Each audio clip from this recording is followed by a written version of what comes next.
сәлеметсіңдер ме, балалар? Бірінші сынып дүниетану 25-ші сабақ. Сабақтың тақырыбы «Мен не үйрендім?» Балалар, сұраққа назар аударамыз. Тірек сөздерді пайдаланып, ежелгі адамдардың немен айналысқаны туралы әңгімелеп айт. Тірек сөздер: жылы климат, шапқы, аң аулау, терімшілік, зілдер. Суретке қара. Томирис патшайымның бейнесін ауызша сипаттап айт. Туризм мақсаттарын суреттермен сәйкестендір.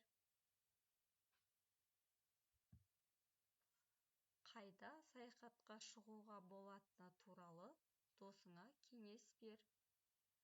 Сен оған бұл жерге неліктен баруды ұсынғаныңды түсіндір. Суреттерге қара. Астана қаласында орналасқан көрнекі орындарды анақта және оларды ата.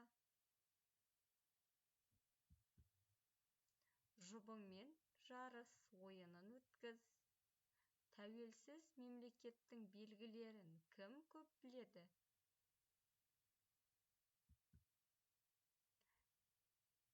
Әлем елтаңбаларының ішінен Қазақстан Республикасының елтаңбасын тап. Оны қандай белгілеріне қарап анықтағаныңды айт. Сұрақтарға жауап бер. Тәуелсіз мемлекет дегенді қалай түсінесің? Аң бейнесінде жасалған бұйымдардан қандай аңдар берілген?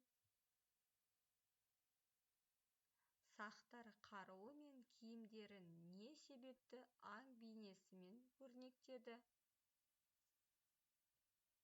Ежелгі адамдардың алғашқы жазбасы қандай болды? Балалар, сұрақтарға жауап беріп, міндетті түрде мұғалімдеріңе тексерт. Балалар, осымен бүгінгі сабағымыз аяқталды. Келесі сабақта кездескенше